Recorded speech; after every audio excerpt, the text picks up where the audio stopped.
So Charlie Kirk went on a tour of college campuses where he was fielding questions about like feminism and gender issues, and the following exchange took place.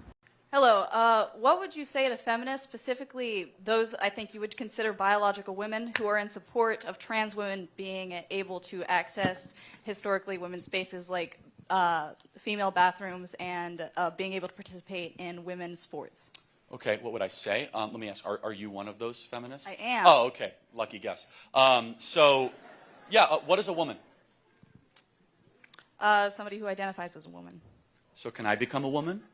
Do you have gender dysphoria? Thankfully, no. Now, I'm not going to get into the whole what is a woman debate, and for the record, I'm not a particularly big fan of Charlie Kirk. I don't watch him very much. I don't know a lot about him. I hear some people say he's great. I hear some people say he's a white supremacist, and it's the internet, so people say all kinds of crazy stuff. I don't know. I don't really watch the guy. I just saw that on my feed and was just curious. But here's how I would have answered that question.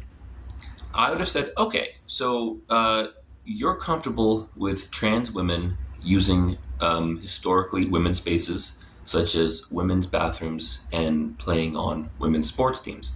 That's fine. Fair enough. But here's the thing. How do you know the women next to you feel comfortable with that? So when you're saying that you think that a trans woman should be able to use the women's restroom, are you speaking on behalf of all women, or are you speaking on behalf of yourself? Because if it's like just you in the bathroom and you're comfortable, that's fine. But how do you know other women agree? Or if it's a sports team, what if your teammates don't agree? So, and that's just kind of one of the issues I have with this debate, is you have to really consider all women's opinions when it comes to women's spaces such as bathrooms and such as sports teams. Now, I don't really make a lot. I mean, that's how I would have handled that question. I think that was a better, in my opinion, a better approach than the whole what is a woman debate and going down that road, because that road rarely leads to productive conversation.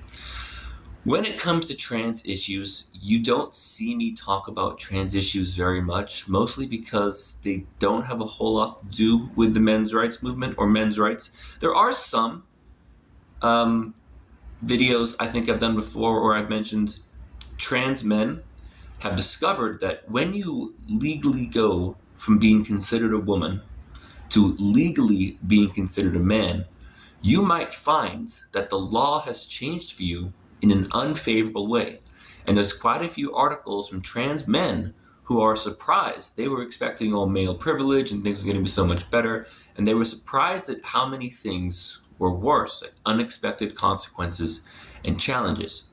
But when it comes to trans women competing in sports, really not a men's issue, because frankly, it's not going to be any men's team that's affected. As far as I'm concerned, it should really be up to the women's sports league. You know, the women who are on those teams, the female athletes who are on those teams, you know, it's their league, it's their sport, you know, it's up to them. But there you go. You know, I always think it's better to try and answer questions in a way that might make someone think, in a way that doesn't feel like an attack. And Charlie didn't seem particularly bad in that video, but it just always seems like when we talk nowadays and we're having any kind of conversation, it always has to turn into a debate, or it always has to turn into an argument. Why can't we just have conversations? Personally, I think if we went about that more often, we'd get a lot more done. And I think if we went about things with a little bit cooler heads, we might start understanding each other's point of views just a little bit better. But anyway, I'm Blue Orange 22. Thanks for watching.